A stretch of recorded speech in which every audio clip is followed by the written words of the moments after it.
Welcome back to North Star Big Book. This is Carly, a recovered alcoholic. I am doing a little special episode on how to do a 10 step or step 10. A few things before I start.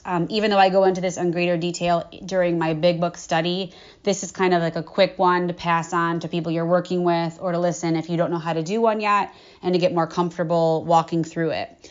I did not know how to do a 10 step until I was 13 years sober. I knew that there was a 10 step because I saw them on the wall at meetings.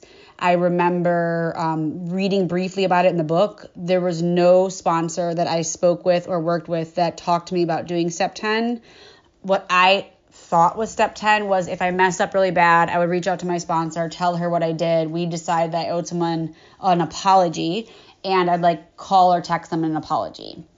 None of that is step 10 at all. So I'm going to share with you what step 10 is. But before I get there, I want to say that this is the one step that completely altered my sobriety in my life. I cannot imagine life today without doing inventories throughout the day. Step 10 is really the replacement for me for drinking.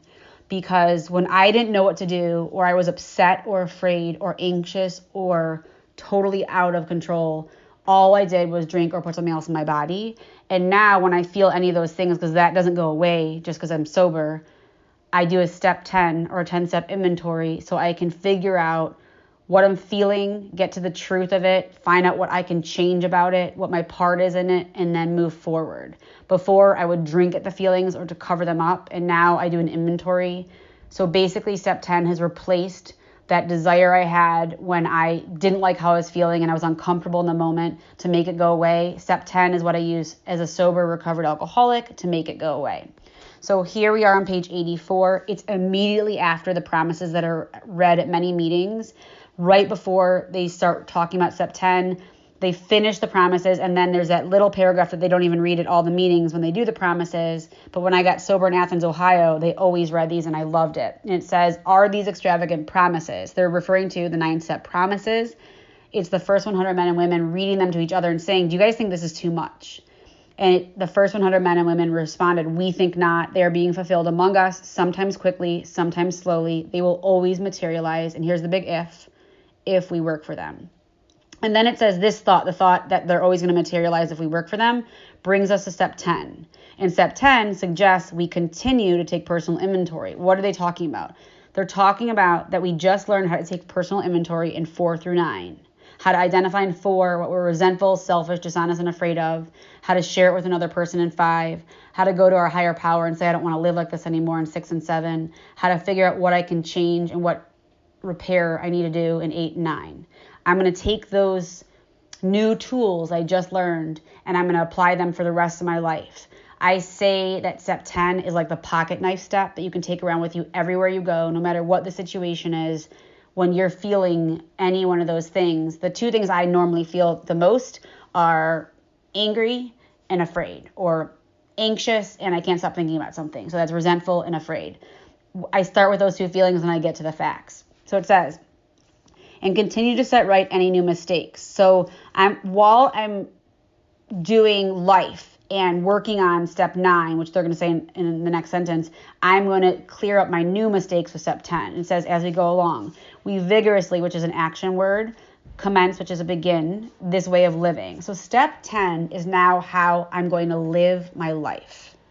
So I'm going to live my life by using this tool for the rest of my life as we clean up the past. So the book says right here, while I'm cleaning up the past, which is step 9, I'm going to use this new step 10, to clean up new mistakes. So if there's ever anyone in the rooms that says to you, you can't move to step 10 until you finish step 9, take them to this page because it completely contradicts that. It says we have entered the world of the spirit. Our next function is to grow in understanding and effectiveness. So I can't grow in understanding and effectiveness if I'm blocked off in the moment. When I'm angry or afraid, I feel and see nothing. All I can do is focus on that, and I cannot see the solution. So this is not an overnight matter. It should continue for our lifetime. So they're going to tell me I'm going to watch for selfishness, dishonesty, resentment, and fear. I don't have to even watch for these anymore. I feel them because they're so uncomfortable. So the first part about step 10 is, am I resentful, afraid, dishonest, or selfish? And I'm going to share with you how I do that, and then I'll share with you an inventory. So for me, the easiest way to do an inventory in 2020 is by sending a text message to my sponsor or to one of the people I'm working with. And I'll walk you through how I do that. I sometimes do them on the phone verbally, but I have a very busy life and it's very hard to just stop on the phone and call someone. Sometimes I've been in a meeting and I've had to write them in my journal because I was resentful and there was nowhere for me to go and I didn't want to take out my phone in the middle of a meeting because I think that's rude. And sometimes I do them in person. Step 10 can be done 3 different times. It can either be done after you're upset about something, before you're about to go into a situation that's challenging, or to talk with someone that's a hard person to talk with. That's like called a preemptive 10 step. And the hardest 10 step to do, which I've done 3 times in my life, is in the middle of an argument, you stop and you say, I need to go take a few minutes, and then you go do an inventory because you feel the bad behavior. So I'm going to look at, am I resentful, selfish, dishonest, or afraid? When I do this in a text message, in my text message, I write the number 10, and then I make a dash, and I write the letter R for resentful. So am I resentful? And then I write what I'm resentful at. It's not a story. If your sponsor has to scroll multiple times to read your inventory, you're telling a story. It's a list. So am I resentful at something? Then you write A, am I afraid of something? Then you write D, how am I being dishonest about this resentment or this fear? That's when the feelings stop and I have to start thinking. Then I've got S, am I being selfish? How am I being selfish? And I'm going to walk you through this with inventory that I just had to do. Then you stop and you pause. You're sharing it with your sponsor in step 5 via text message, phone, in person, letter, whatever you need to do. I pause and I close my eyes and I breathe. And in my inventory on my cell phone, I write, God, so I write like the prayer I'm saying to God. God, please help me let go of this. Please unblock my hallway. Please help me give this to you. I don't want to live like this. That's 6 and 7. And then I write breathe, because I need to stop and breathe. And I write the word amends, because 8 and 9 is about change. If I do step 10 the way the book tells me to do it, which is when they crop up, I do not always owe amends to people. And so very rarely do I owe an amends. I would say maybe once every 2 weeks I owe an actual real amends, because usually I do my inventory before I blow up. But sometimes I have to go back and make amends. But for me, amends is about change.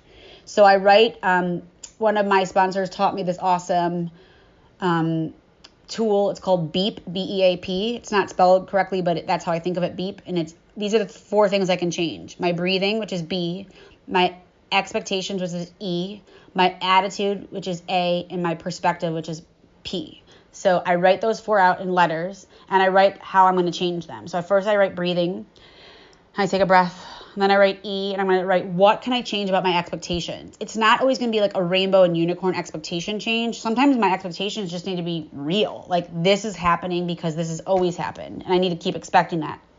A is my attitude. How can I change my attitude about this situation? And then P, for me, is the most important, is how can I change my perspective? How can I zoom out from my life focus and make it not about me?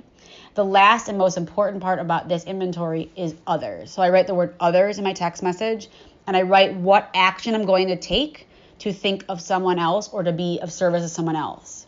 So I'm going to share with you an inventory, and then I will let you go. So we're all in the middle of Corona, and it's really stressful. And obviously, my husband and I live in 2 different states, and it's caused a lot of extra stress with all of this. So I just got in an argument with him on the phone, and luckily I did not behave poorly, so I do not owe him an amends, but I was blocked off after, and so I did an inventory immediately. So I'll share with you how I did that. So I texted my sponsor, I wrote 10-R, and then I wrote next to R, which is resentful, I wrote conversation I just had with my husband and how it went. And then I wrote comma, A. So I do not have to give a huge background, because hopefully I'm messaging with my sponsor every single day and I don't have to give her a full story. A, how am I afraid? I'm afraid that we're going to always have these arguments about the same thing and I don't know when we're going to see each other. Comma, D, how am I being dishonest? Whenever I use the word always or never in an inventory or about something I'm talking about, that's dishonest, because always and never is a very long time. It's also dishonest because I'm expecting someone who is not capable of having this conversation without getting defensive and argumentative to not do that. And whenever that happens and I get upset, that's dishonest on my part. The last part of the first part of the inventory is S, selfish. How am I being selfish? It's selfish that the only time I talk to my husband, we get in an argument and I brought something up that I probably shouldn't have. It's also selfish because I forget that I have God and that God's got my back no matter how yucky this feels. I take a deep breath and I write in my inventory, in my text message, God, please take this. I want to be free. I don't want to live like this. I want to not argue. I want to move forward. That's the 6 and 7. Then I write amends. What can I change? Because I was not mean to him and I didn't say anything that I regret, I don't owe him an amends, but I did end up texting him later and telling him that the reason why I had to get off the phone was because I did not want to argue in front of my children and that I needed to go. So what can I change? I wrote breathing, so I'm going to breathe.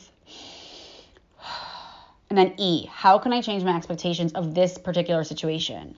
I can expect, since COVID is not going away and we're going to be in this situation for a year plus, that we're going to keep having very similar arguments because we can't see each other on a consistent basis or at all, and it's really, really frustrating. A, how can I change my attitude about that fact? And I wrote at that time because I wasn't feeling super connected. I just wrote my attitude change is that I know that I have tools and that I've got God and that I've got support and I'm going to walk through whatever I have to walk through. And P, my perspective is that none of us are in the ER. None of us are on ventilators. None of us are in the ICU, and that I am okay on my own. And I've proven that over and over and over. And I've got everything I need. And the last part of the inventory that I wrote is the word others. And I wrote kids and get ready for Big Book, which is what I'm about to do. So I just shared with you how to do step 10. I go into it way deeper with the promises and the warnings in my episode on step 10, but that is how you do a 10 step. And I hope that you can start using it because it's literally changed my life. Have a great day.